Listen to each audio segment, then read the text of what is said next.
What's going on, everybody? What's up? Listen, I know you're not used to seeing me open up the show. It's my first time. I feel great, though. I hope you're feeling great as well. Well, we here, even though it's a different face, we're the same show. You know, every Tuesday at 6:30, what we came here to do. And I'm going to chat on my brother, Rudy Energy, and let y'all know Dr. Love Jones is in the building. What's going on, everybody? Listen, make sure y'all are commenting below.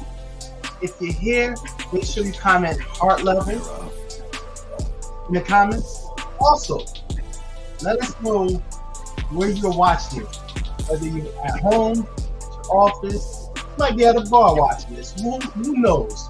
So just let us know your location. You can type that below as well. But I didn't come here alone. I know it'd be pretty interesting for me to be here all day. I'm not by myself.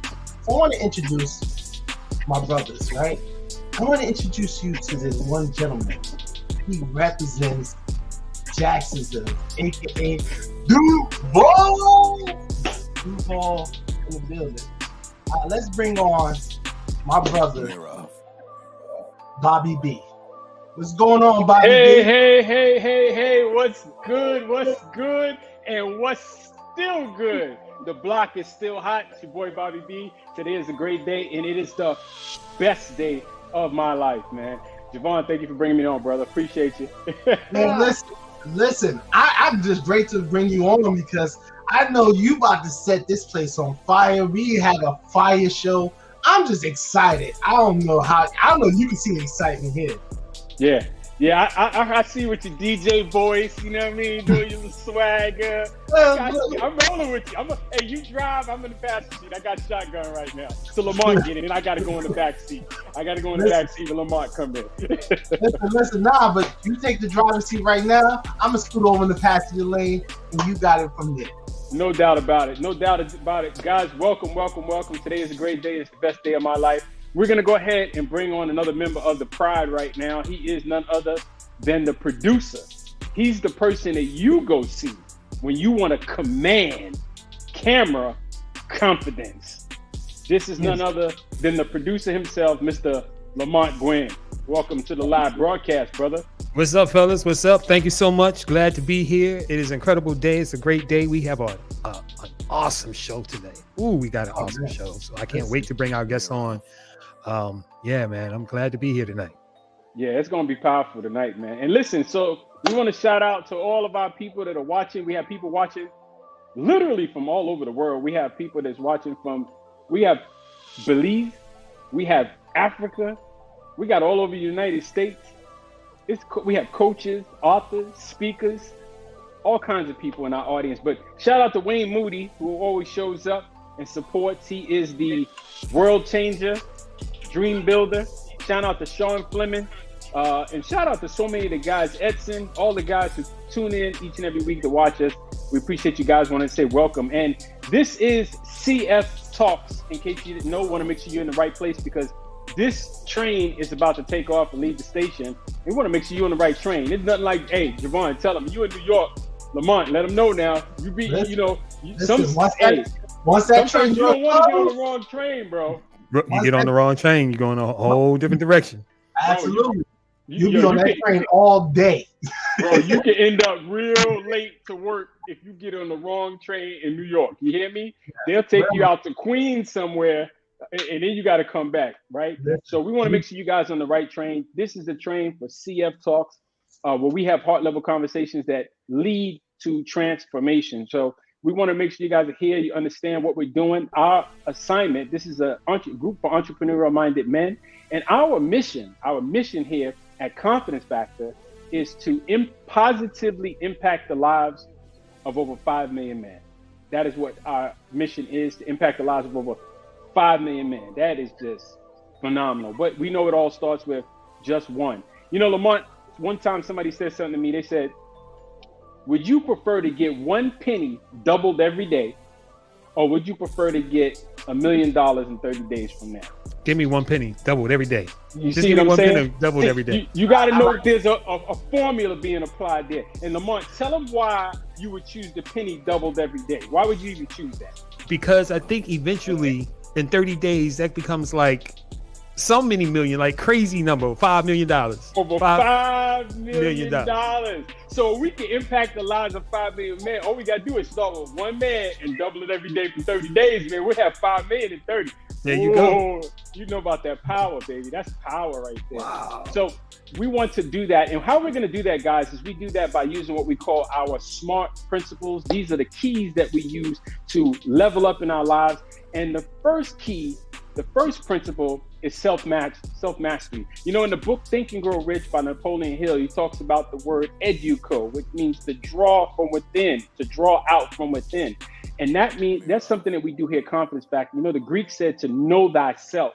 It's good when you know other people, but it's best if you know yourself, because a lot of times our lives work out in cycles. And if you can figure out the patterns of your own life, you can get to the next level. The second principle that we operate off of, which is our second key to unlock the door to your success, is accountability. You know, something that my spiritual mom says to me all the time, she says, son, be around people who celebrate you.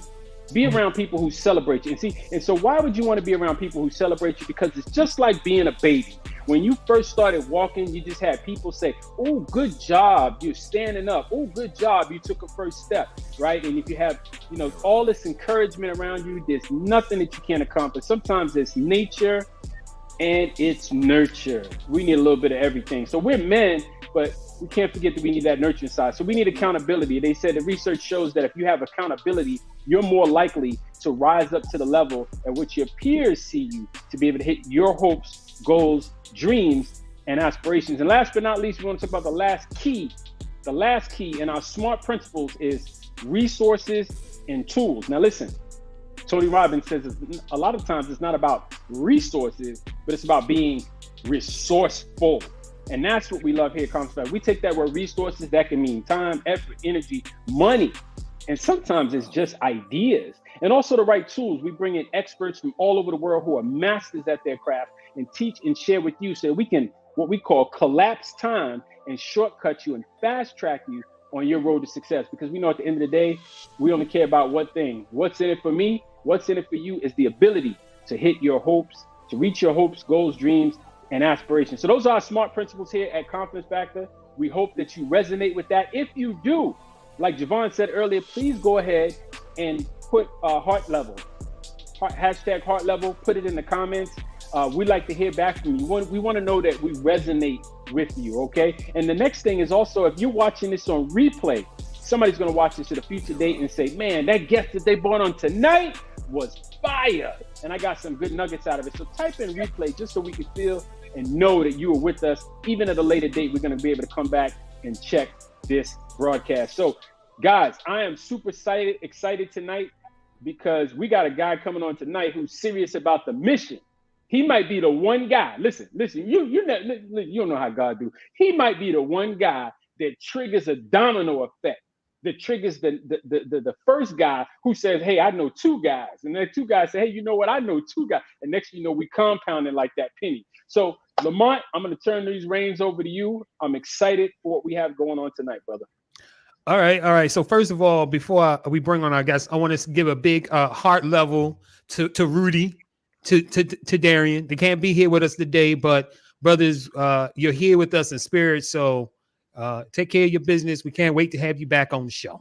That's all I gotta say about that. If Rudy was here, he'd say, please, if you're watching us, go to StreamYard.com/Facebook and add StreamYard to your add StreamYard so that we will know who's watching, right? And also it says that we have to click on so that Facebook could comment on your behalf. I went ahead and wrote it down because I know Rudy was here. He'd say it all jazzy. And I'm just going to give you the information. Okay? I gave information. That's not my section. I don't drive well over there. Right. One more thing before we introduce, we also got to tell, we got some YouTube listeners that might be listening. Make sure you subscribe to our channel and hit that bell notification so you can see every time we upload and go live on the show. There we go. Bro, we on YouTube now too. I saw it earlier. It says going live later. I'm like, Oh oh yeah. no. Oh, we big time. We big time. We big time now. We got a YouTube channel. Yeah. So yeah. So our topic tonight is really a good topic for men, because all of us have gone through some pain, right? So how to change pain into purpose after healing. And our guests actually experienced this. And his life mission is to help others who have experienced it, who are experiencing it, to change their pain into purpose. His name is John Ebron. There I go, messing it up. John No, you got it. You Ebron got it. You got it. He's a native of Greenville, North Carolina. He entered the United States Army in 1996. John has had the privilege of serving in various leadership positions in several locations all over the world as a senior enlisted advisor, religious affairs specialist, and a master resilience trainer. His work centered around facilitating ministry soldiers, authorized civilian personnel, and their families. In addition, John has been charged with conducting life coping skills, suicide prevention and intervention, emotional resilience, and family resilience training. He now resides in San Antonio, Texas, and he continues his life works as the founder of Ebron Coaching and Consulting. He is a coach. He is a teacher. He is a public speaker with the John Maxwell team. Fellas, let's give a big heart level to Mr. John L. Ebron. Welcome to the show. Brothers, God bless welcome, you. welcome. High level. Welcome. Love it. Hey, man, you brothers are hype, man. I love it. Yeah, brother. Look, it's great to have you on the show tonight. We want to jump right in, man. We like to. Hey, the train is moving. If you should have had your ticket, you should have got your tokens, you swipe your card or whatever. We already on the move. So, John, we're not gonna waste any time, brother. We want to hear the knowledge that you're gonna to give us tonight. I know you're part of John Maxwell. The first thing I think of when I think of John Maxwell, this is the very first thing that comes to mind is the law of the lid. That's one of the first things I ever learned from John Maxwell. The law of the lid, baby. Your organization can only go as high as the leadership. So, John, tell us tonight. We'd like to hear your backstory. You know, how did you end up where you are here today, and why are you doing the work that you're doing? Share with us, brother. Oh, bless you. Wow, honestly, it was a stumbling through the whole time, right? It was, a lot of people have these very, crafted and curated stories of how I intentionally did this and I intentionally did that. A lot of grace, man, I'm telling you, and just a lot of guidance. I one of the key things I always try to point out, either the clients or just, friends in general, is that life is about a balance between providence and stewardship. You got to take responsibility for your own actions. But I'm telling you, this world is not meant to be traversed off of our own, abilities. You got to know that there's someone orchestrating this whole ordeal. And so I grew up in a military family, the youngest of 5 kids. And I was the last one in the world that said I wanted to do anything with the military. So all of my siblings went through JRTC in high school. I was the only one that didn't. And I told her, I would sell sandwiches on the street before I joined the Army. And I'm the only one that retired from the Army. So I did not grow up in a strong spiritual background. My parents, now my mom in particular, is one of my spiritual cornerstones, but I didn't have that influence growing up. But I right before graduating high school, converted to Christianity and started worshiping corporately. And before that, I'm like 17 years old now, a believer in the faith, and now 18 years old, I'm a licensed minister at my little local church. Don't know my head from a hole in the ground, but just going with what I felt true in my heart. And so I had a passion for medicine, and it was my intention to join the Army as a combat medic. And my recruiter said, aren't you a licensed minister? And I said, yes, sir. He said, well, if you're a minister, why don't you join as a chaplain assistant? I said, I would do that if I knew what a chaplain assistant was. What in the world is that? And so he began to lay out that whole foundation. And so I got the opportunity to come in as, we got real fancy right before I retired, and they changed our name to religious specialist affairs operator or something. We were chaplain assistants, right? And so as a chaplain, my chaplain would perform ministry.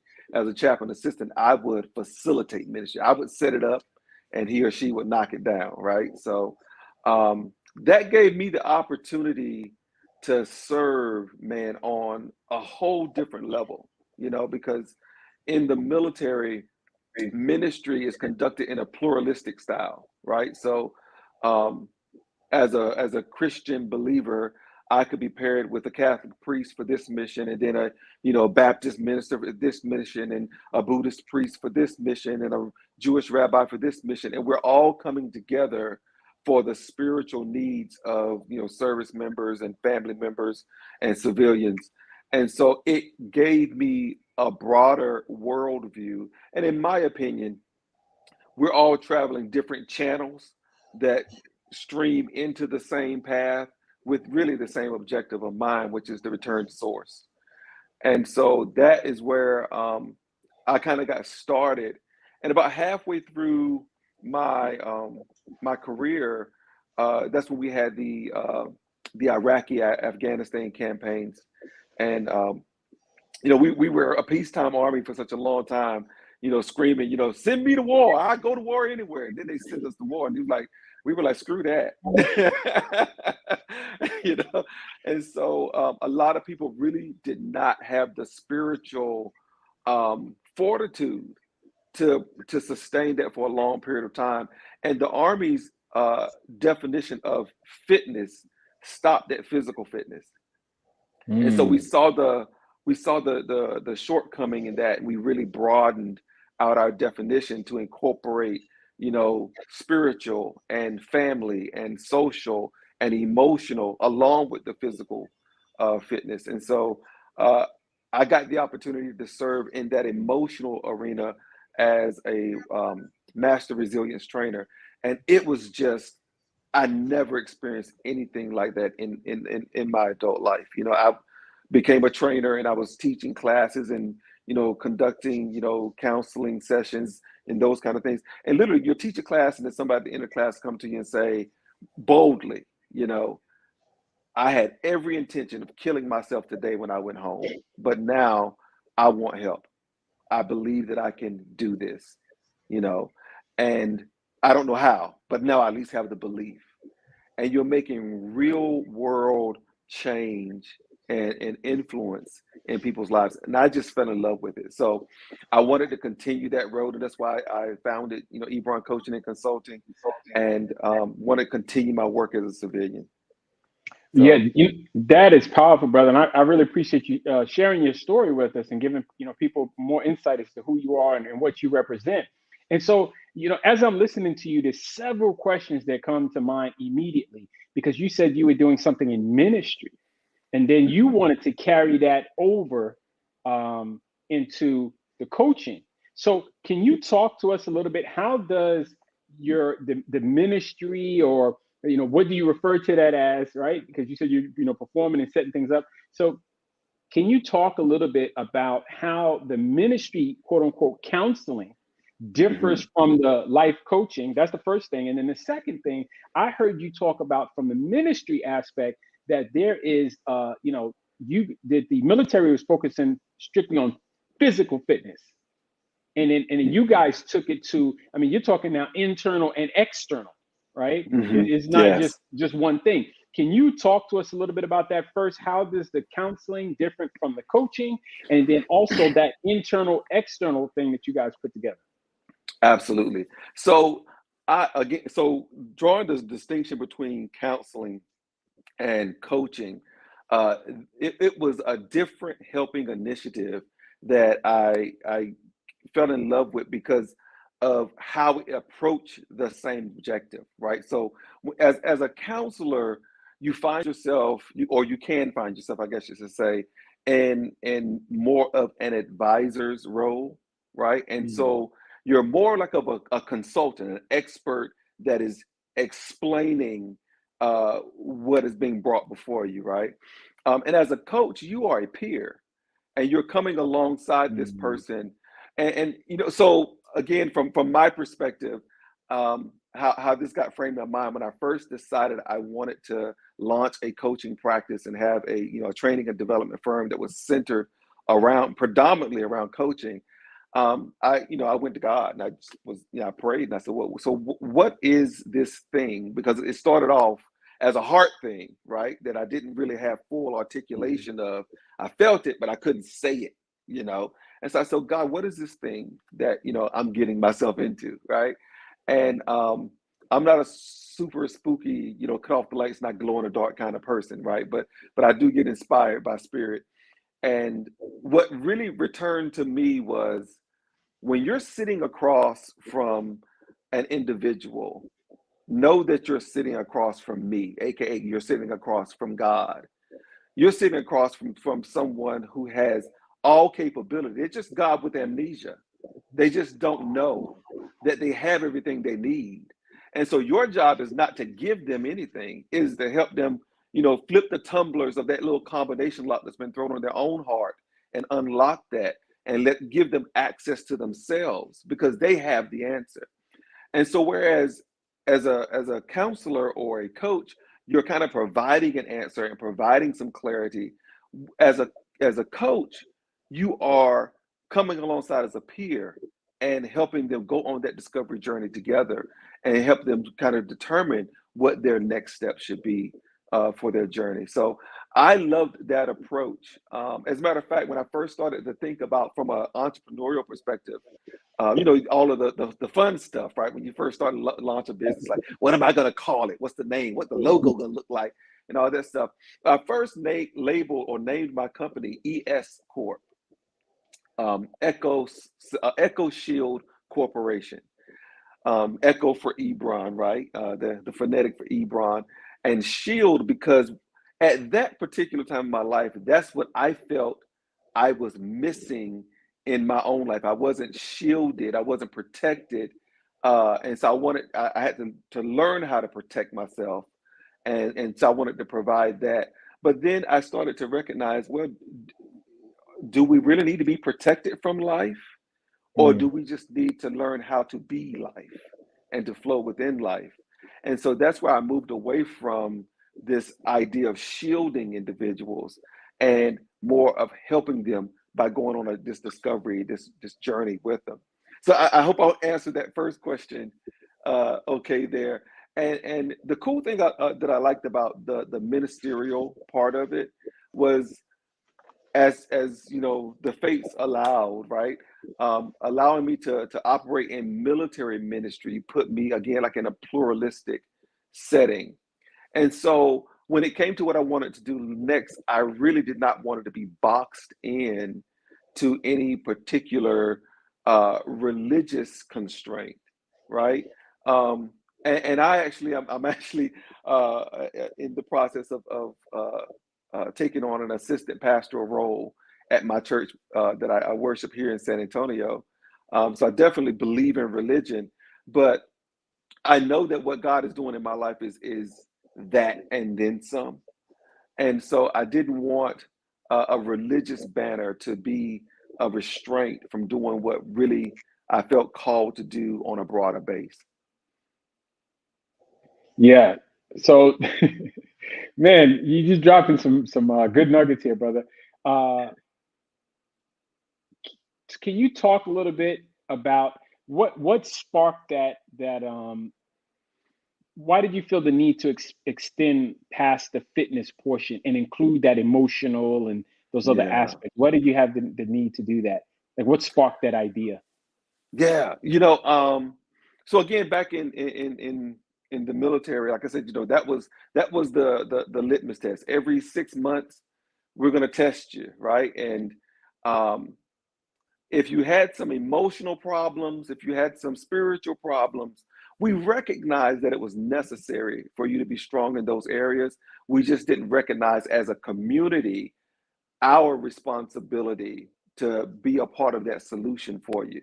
So we would say, go figure it out, right? But when it came to the physical aspect, you know, every day you're going to be out there doing PT, and you know your bank account can be trash, but if you can do push-ups, sit-ups, and you can run 2 miles, you're good to go, right? And you tell a soldier to stay focused on the battlefield when they're not getting paid, it's not going to happen, right? Or you know, tell a soldier to be, you know, laser focused when mama's not happy at home, or dad is not happy at home. Not fitting to happen. You know, fitting is a good North Carolina word. I throw that in there. You know, just not going to happen. And so, you know, these other dimensions are just as important as the physical fitness, right? And I love physical fitness because it's a easy way to see how growth and development works. You know, like the analogy that you had brought us in with. I love that. I'm working on stealing that. I was trying to listen to you real good so I can get the details. That compounding interest of not trying to have some big flashy boom, right? But just the consistency over time, right? And if you could do that physically, you know, you might not be able to do 10 push-ups a day, but you can do 10 push-ups in a week, and you'll go from doing 10 push-ups to 12 push-ups to 25 push-ups, right? And it just compounds on you if you're consistent and you exercise a little discipline. And we have that same ability emotionally, right? I've had the opportunity to be in complex situations and to see the mental breakdown of individuals who just could not go further because we hadn't been tested and we hadn't been tried in that arena of emotional fitness. And so we could bench press, you know, a Humvee, right? But I couldn't get my mind together enough to stay resilient and bounce back from those adversities that life is going to throw at us. So it is, you know, for me, it is so important to recognize that just like you can train yourself physically and get better physically, you can train yourself emotionally and become emotionally strong. And you can train yourself spiritually because when I think of training yourself spiritually, I think of going to that reservoir of other than material and bringing all that into the material world when you need it. And that is how we create, you know. You can recreate by taking something and turn it into something else. But if you're going to create something, you got to bring that something from nothing. And that takes spiritual resolve, you know. And so it's like anything else. If you don't practice it, you won't be able to execute it well. And so that's why I think this kind of work is so important. And I love this community because I think this is what you guys are doing. I mean, I think that's, you know, confident factor that is like, you know, if you look it up in the dictionary, that's what, you know, that's what you'll find. So yeah, I'm loving the experience so far with you brothers. Man, brother, like again, you're just dropping some great nuggets here. We're so appreciating it. I know these guys are about to jump in, but a few things I want to touch on what you said. You know, we have a program here. One of our signature programs is called Unleash Your Riches, right? Yeah. And it speaks to exactly what you just said. Sometimes, like, we're good in the fitness area, and a lot of times, some of these guys, you know, we're really good with the money.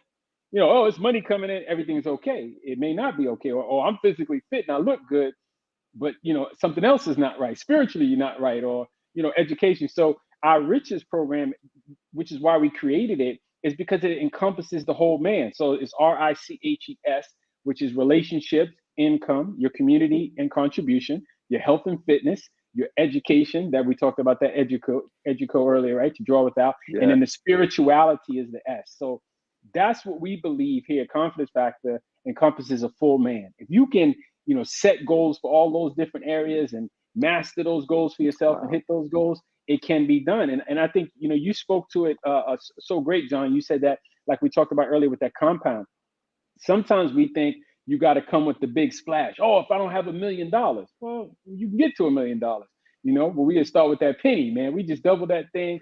So the trick becomes, let's find a way to double it and not focus on the million, but focus on those small steps that lead us to the big steps. So I love how you pull that out and talked about the entire man, because again, yeah, especially as men, a lot of times we lean more towards money or to how we look and what car we're driving, right? And that's all material things. But what about the inner man? What about that spiritual growth that we need to, to take place? So that's awesome. So quick question for you. You talked about being across from someone. Now, this is a powerful statement that you made. You said, you're sitting across from someone. You're sitting across from who? I need you to answer that one more time. Who are you sitting across from? You're sitting across from God, Him, her, itself, right? Okay, You know, that's powerful. and yeah. And I often Yeah. say, God bless you, God be you, because we understand now better than ever that where God wanted and where God does reside is within us, right? We don't go out to some, entity that's resting on a cloud, right, to make connection with God. When you really want to have that encounter with God, you go within. And whatever word works for people, if God is carries too much baggage for them, source, universe, source energy. We have a lot of different terminology now, that people use that fits better. And I'm here for it.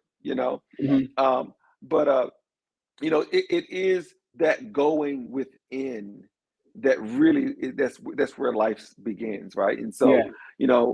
I think it's Dr. Maya Angelou that said, you got to keep some place in your heart that's pristine and that's clean. You can't let anybody get in there and muck around with that place in your heart, because that's where you're going to meet God. And if you don't have that place, another reason why that I really enjoy, coaching and training and just personal growth and development is because I was one of those guys that was always, and I can fall back into that from time to time, right? So I'm looking forward to the accountability, brothers. But I was that guy who was always running, going, but I was doing figure eights, right? And I was just going all the time. And I, always 100 miles an hour and getting nowhere, right? Because I didn't take the time to create a space in my heart that says, okay, all this running around and all this activity, this is a place that doesn't get to touch. And I make it a habit to visit that place often. We call that mindfulness now, right? And if, again, it is a spiritual practice. If we have spiritual principles with no spiritual practice, we have no real manifestation in our lives, right? And so, you want to have that space inside where God resides and you meet God, because that's where the birthplace of creation is. Yeah. Are you familiar with a guy named Neville Goddard? Have you ever heard of Neville Goddard? Doesn't strike a bell, but Okay. Yeah, he talks about that everyone is you pushed out. You talked about it being sitting across from God, but he talks about everyone being you pushed out. Every person that's across from you or around, they are you in a different form, right? And love so, that. when I take it, just keep it basic, not pushing anything on anyone, but when I think about like the message with, even with Jesus, they trying to trap him up. Yeah, hey man, which one of these is the biggest? Hey, look, man, look, you guys are Right. getting all. Listen, love God with everything that you got, right? And for me, God is the greatest thing that you can think of. Whenever you can think of the greatest thing, that's God. Like that's it, right? And when you go Love there, that. there's even more, right? So, but then he said, love your neighbor as you love yourself. And so that Yes. loving neighbor and loving self becomes intertwined.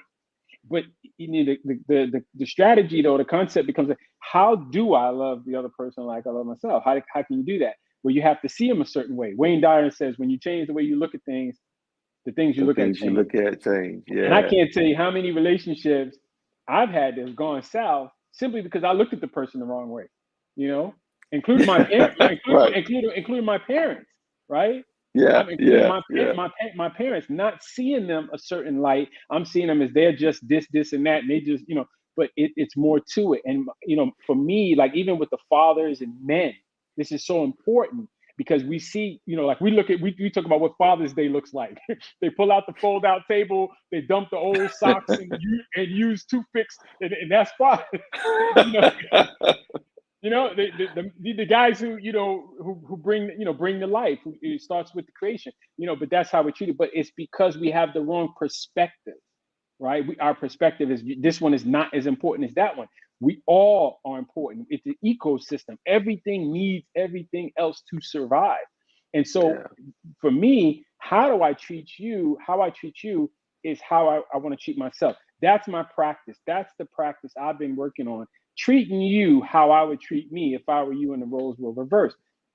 Not always easy because we always want our own perspective, right? Our own way. But that's a great thing. And so I mentioned Neville Goddard because he gave me that technique to, you know, look at everyone as you pushed out, different form of you. And it's hard to not like you.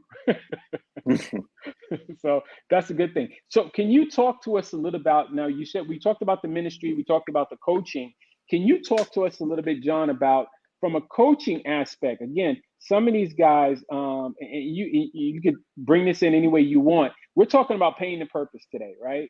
And some of these guys have dealt with trauma and things from the past, right? And so there's that point of the past leading up to now, but then coaching takes on another thing. You know, how do you differentiate between, you know, your coaching, where I'm coaching you, I guess, you know, from here to wherever we're going, across that bridge, versus what do you do when you recognize that, hey, look, man, you came to me because, you know, you said you were interested in learning better business practices, but I'm seeing there's some trauma or something going on here. We can't Right. even get to that until we get to this. So what do you do in that instance, and how does that play in when it comes to life coaching? Yeah. So one of my first clients, and you know, you're beating the pavement trying to get clients when you first start off, right? You'll coach a couch potato, you know, you know, you're anything with a pulse. But you know, I was coaching a brother, who's very ambitious guy. He was an electrician. He just started his own handyman business, and he wanted to expand his business, right? And so we started to meet and kind of discuss, you know, goal setting and where he wanted to go, and you know, maybe doing a little bit of strategizing on, you know, checking options and what have you. But as we continued the conversation, everything continued to revert back to some childhood trauma, you know, and Mm. the discovery, the light bulb moment for him was that he had some processing to do. And he really needs therapeutics that coaching does not cover, right? Because as Mm. you stated earlier, perfectly, you know, coaching, the difference between therapy and coaching is therapy has the capacity, in a very expertise way, to take you from past to a happy, healthy, whole present, right? So, you know, you can do all kinds of stuff that I'm not qualified to do, to go back and, you know, delve into some of that. A lot of times from a coaching perspective, you really want to avoid that, right? Coaching is about taking you from the present where you are right now to where you want to go in the future, right?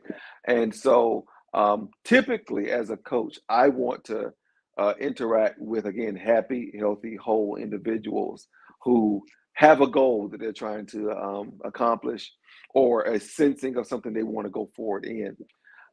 And so I actually had to discontinue that coaching engagement with him, and I referred him to a therapist friend of mine to do a little bit of therapeutics and do a little work on restoring some stuff before we can go forward back into, you know, business coaching and what we're doing there. And so that, I think that's a great example of uh, you know, and not to get into the specifics of his particular story, but a great example of someone trying to turn their pain into purpose without going through healing first. And a lot of times, you know, I've done it, and I'm sure you've seen it, or you maybe even done it yourself, not even knowing, you know, that you're doing it, and that it is not the most productive thing to do. But a lot of times, in an attempt to heal, we go straight to purpose, right? And we say, okay, so um, I was, you know, I was molested as a child, so I'm gonna start, you know, a women's empowerment group for molested women.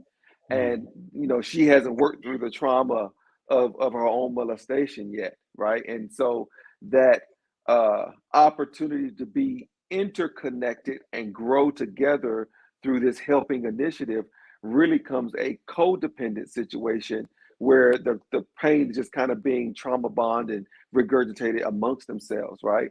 And then you have, you know, breakdowns and your you know, conflicts, and you don't know why is it not working.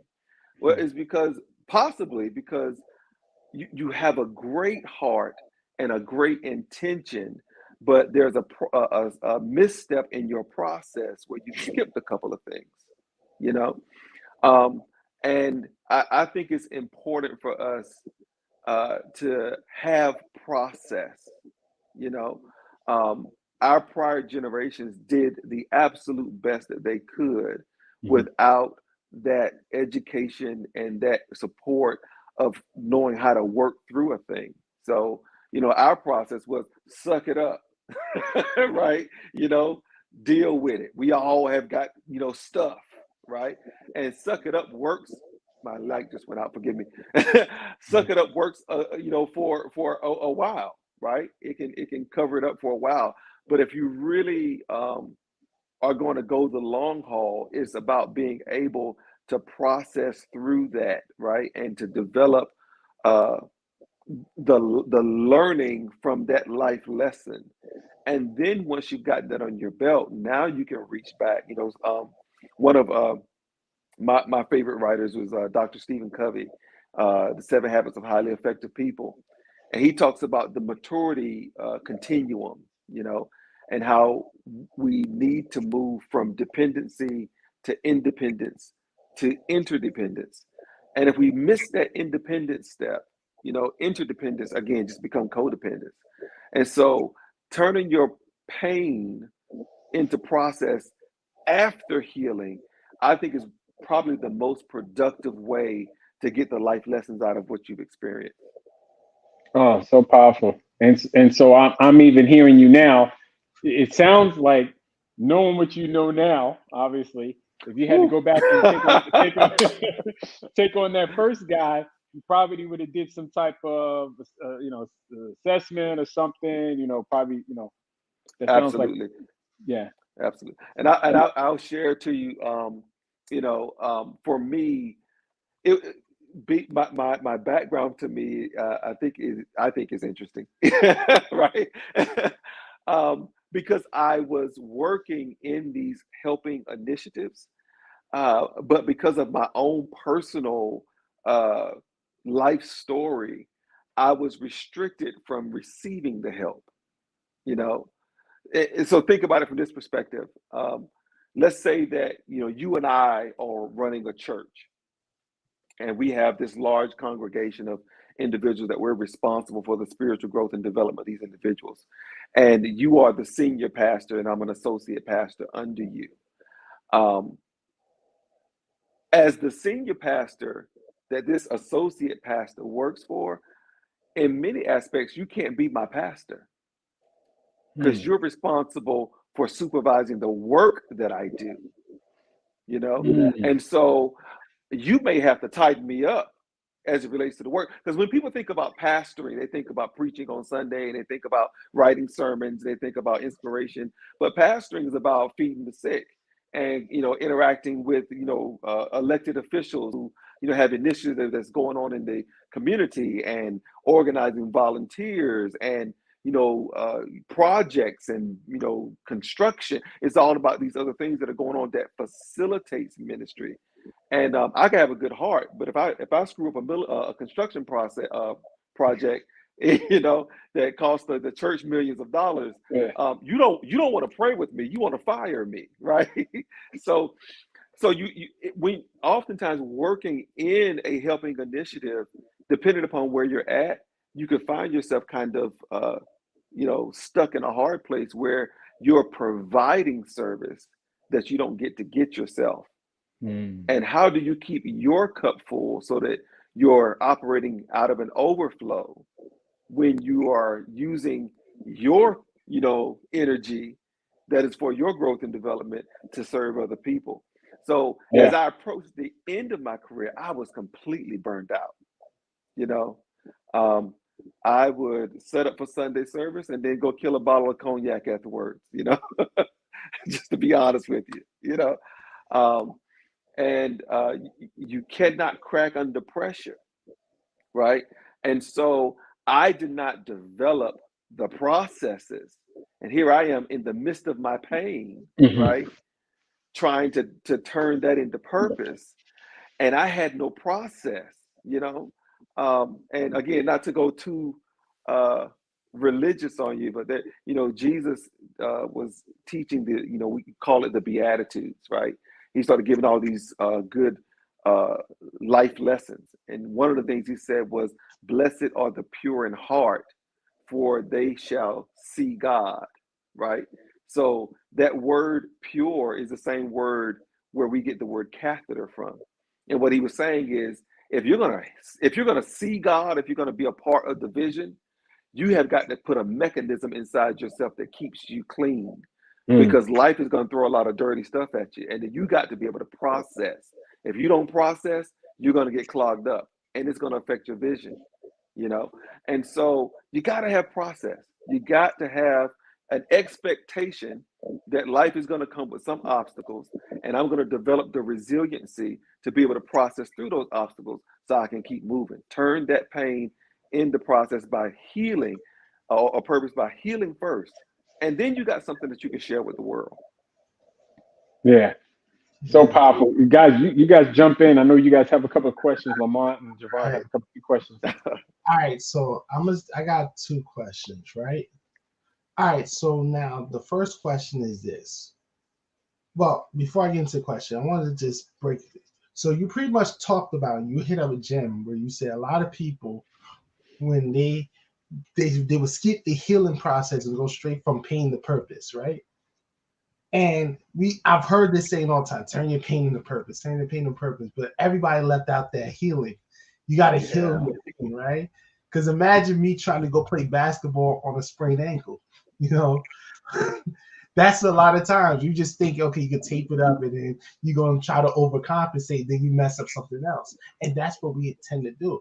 So now that we acknowledge healing, what is the steps that a person could take? What do you recommend, or what could you say from your own experience that helped you go from healing to purpose? Mm. hmm So healing takes place in time, but not because of time. So the first thing you need to do is stop and breathe. you know, believe that the world is not going to fall apart if you don't, spin around 3 times and become Wonder Woman or Superman, right here and there. Take a moment, breathe. But while you're in that moment, because in in 5 minutes, you could be frantic inside of those 5 minutes, or you could be meditative inside of those 5 minutes. It's still going to be 5 minutes, right? So take the time to breathe, and then ask yourself the first primary conflict resolution question: Where art thou? Right? Where am I at right now? You know, be okay with where you're at right now. If you are mad, then be mad. If you are disappointed, now maybe you can't tell everybody, because they're going to take that opportunity to attack you for your disappointment and try to turn it into a character flaw, right? So maybe you can't run around telling everybody, "Oh, I'm disappointed." But if you are disappointed, acknowledge that you're disappointed, right? Um, Ultimately, and I'm abridging a lot of things here, but ultimately, healing comes back to finding your center, similar to what we were saying earlier, right?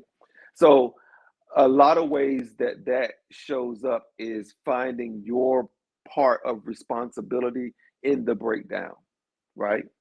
So if you and I have a falling out, we have a conflict. If I just stay on window shopping your situation and your contribution to the breakdown and never get to where I may have contributed to the breakdown, I'm never going to touch on anything that I have any real control over, right? So all I can do is spiral, you know? And so if I take a moment, okay, now what is this thing? What am I feeling? Where am I with this? I am embarrassed. Why am I embarrassed? Because maybe this scenario that played out and it exposed an inability that I have. and maybe I have self-judgment that somebody at this stage of my life should be able to ... right? And okay, so now it is not the scenario. It is the self-judgment that you put on yourself because of a superimposed expectation. Okay, what can we control about that? We can control that expectation. Okay, what can we do about that? We can release ourselves from it, right?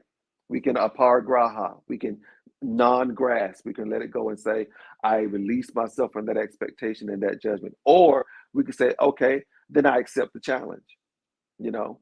So maybe I should be able to handle that. So now, instead of focusing on that I can't do it now, maybe I'll start myself on a process to be able to do it. And so I can say yesterday that I couldn't do it, but I won't be able to say that tomorrow because I will gain the skill, I will gain the attitude, I will gain the knowledge. What you're doing is you're moving forward. You are healing, right?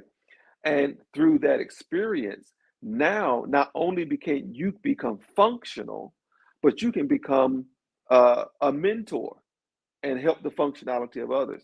So I think at the beginning of it really is to take a breath, you know, stop, identify, go through a discovery. Where am I now? What does this mean for me? And then grab hold of your creative powers and say, well, it means this. What can it mean? And begin to shape that pathway for you forward.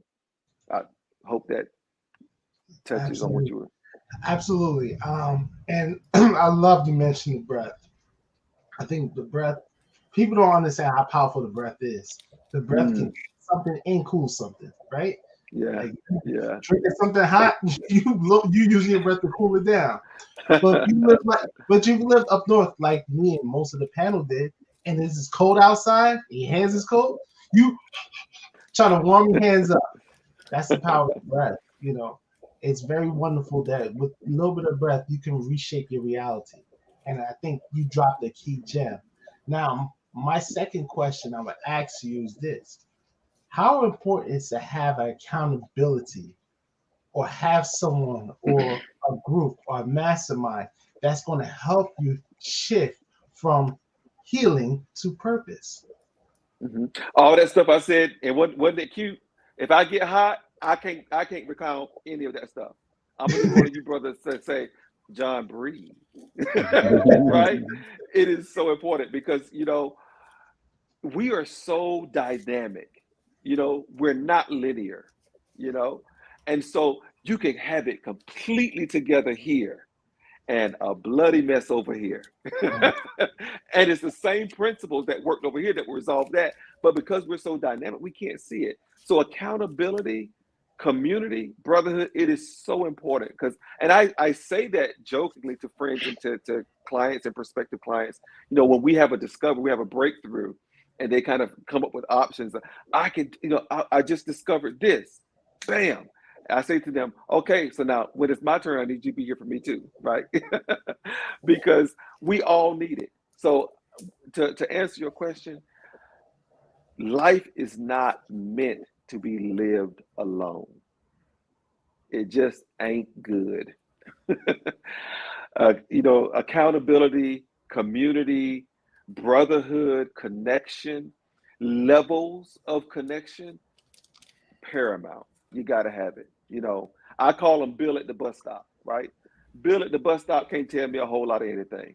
I don't really give a damn about your opinion, Bill, because I don't know you. I don't know your mom and them, and so you can say whatever you want, right? But if you are my brother, or if you're my lover, or if you are my family, or if you're somebody that is like in my inner circle, when you say, John, I got something for you, I lean in, right? Because your opinion, your connection, your accountability carries a weight that others just it don't have, right? So you forming those relationships, it is bedrock of resilience. That was good, John. I have a question for you as well. Yes, sir. One of the things I heard you say was, counseling then coaching. Is there room for, because I want to be clear so that guys don't kind of feel like it's one then the other, or if is it that? Can you do it? Can you do it? Can you do it together? Is there room for healing and coaching at the same time? Yeah, thank you for bringing it up. Yeah, because because my brain only works so fast, right? I gotta take them one at a time. But life is not sequential like that. Sometimes things are parallel, right? And I just had my appointment with my therapist last week. I got one coming up next week, and I told her, I said, "Girl, you ain't going nowhere. You might have to strap in for the ride. You're gonna be alone, right?" I got coaches that help me in physical fitness and sales for my business, and personal coaching, and I also have therapy because I'm still working through some things. So I say it this way, again, there's one absolute in the universe, that's God. Everything else is on a sliding scale. So there's no such thing as go off to a mountain and meditate for 5 years and get completely 100% healed, and then we come back and deal with you later. It doesn't work like that, right? So, yeah, you have varying degrees, I believe, of healing, and I do think that there are certain thresholds that say if you have experienced trauma, for example, and you haven't experienced a certain level of being restored from that, then taking on a new endeavor at this point might not be the right thing right now for you. Yes, I think there are thresholds, but there is this kind of popular culture talk of you need to go get healed before you get. It doesn't work like that, you know. Sometimes you get healed as you move along in the process of turning that pain into purpose.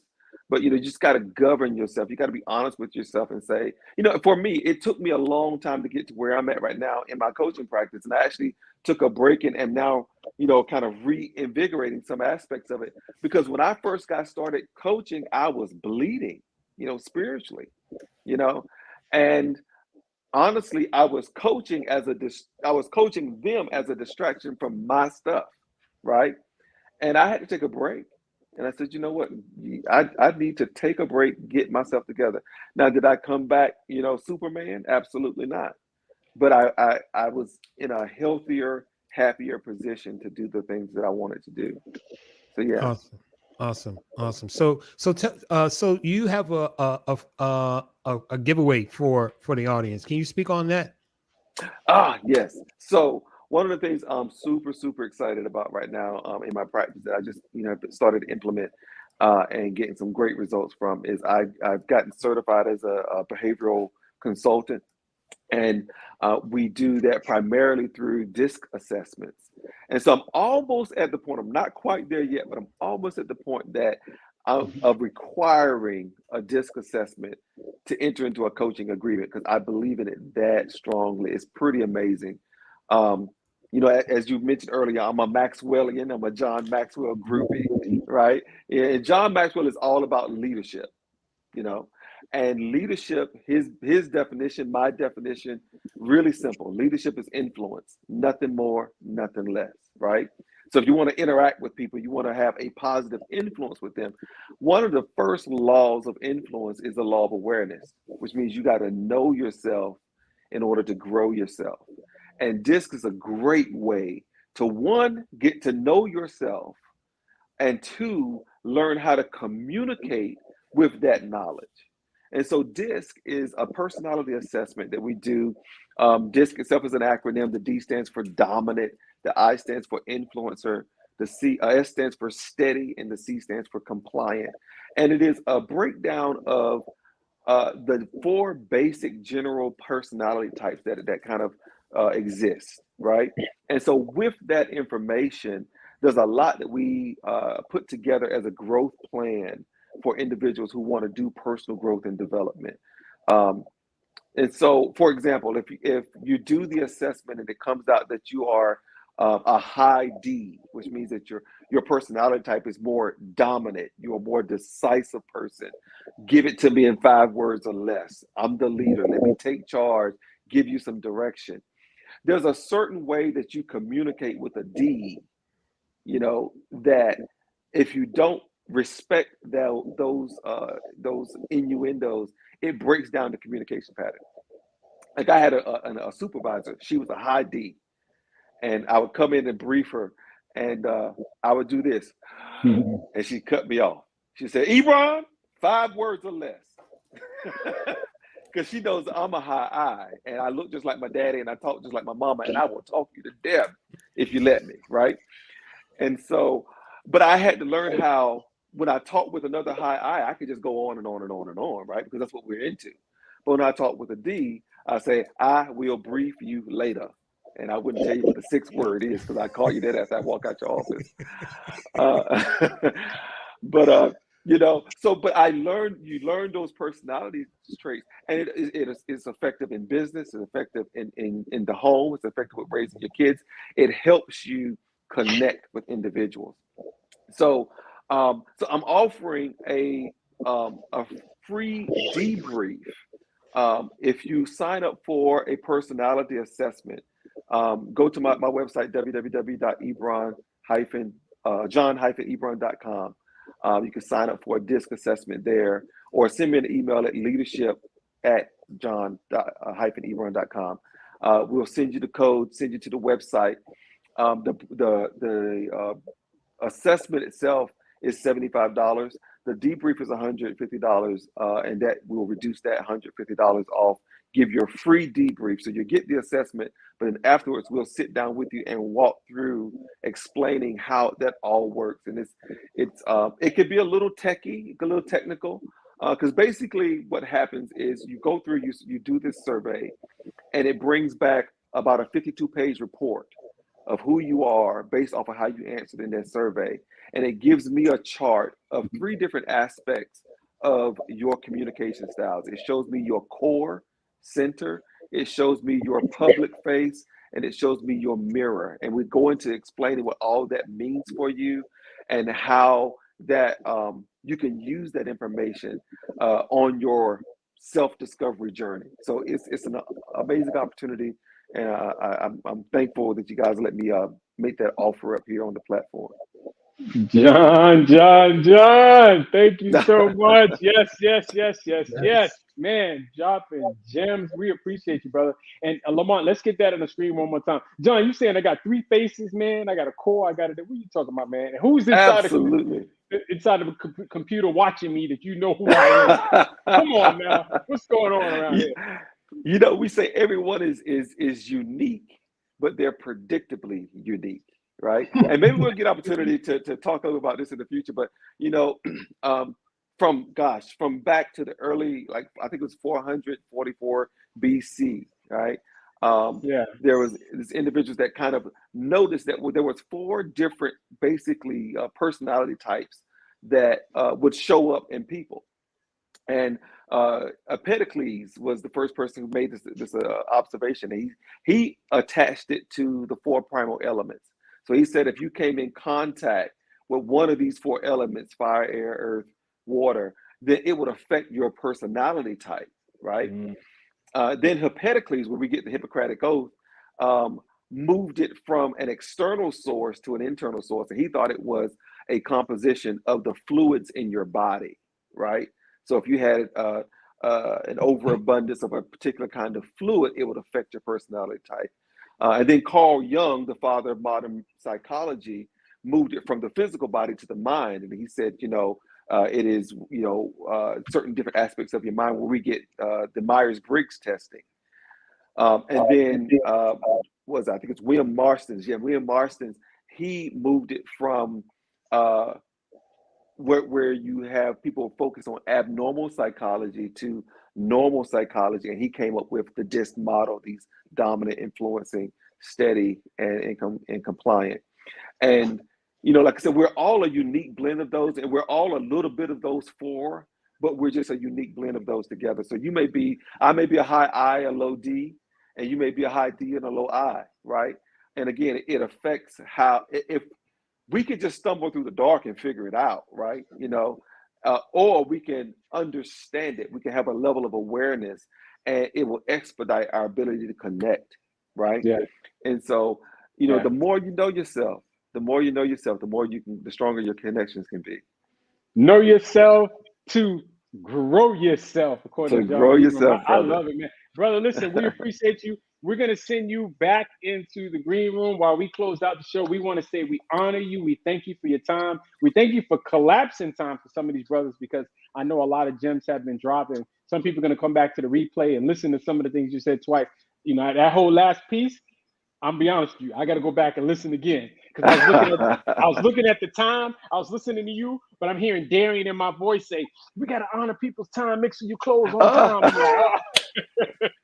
So I'm definitely going to go back and listen. You know, hey, that's why we have the technology, right? You can go back as many times as you want. So we're going to move you back to the green room. We have the information on the screen. If you want to get that free debrief session, then reach out to John Ebron, leadership at John, JOHN hyphen Ebron, EBRON.com to get that assessment. And let them know you heard it about it on Confidence Factor on CF Talks, man. So we know, you know, where the juice is coming from. You know what I'm saying? So it's time to close out, guys. It was a great show. It was good stuff. Brother dropped some gems. He dropped gems. Yeah. Man, listen, I feel like I'm privileged to just be in this chair to listen. And I'm like front row seats, like I'm in the VIP section, get to listen to some of these amazing leaders, and John definitely did his thing. I got some good notes that I took from this. Absolutely.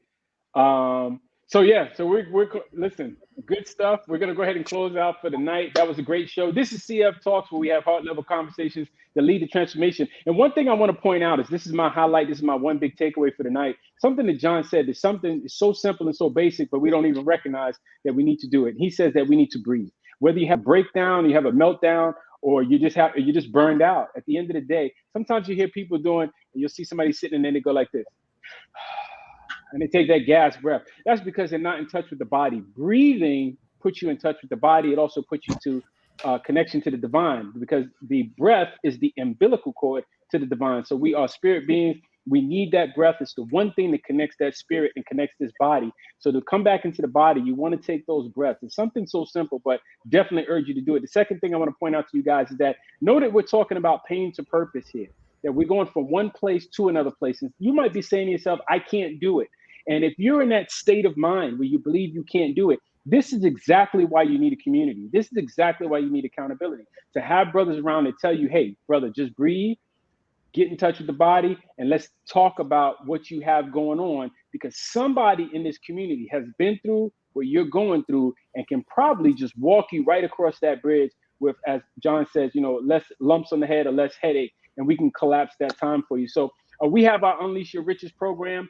Definitely check out the Unleash Your Riches program. It's a 90-day program where we do nothing but support you on your hopes, goals, dreams, and aspirations. There's something big that you want to happen before this year is out.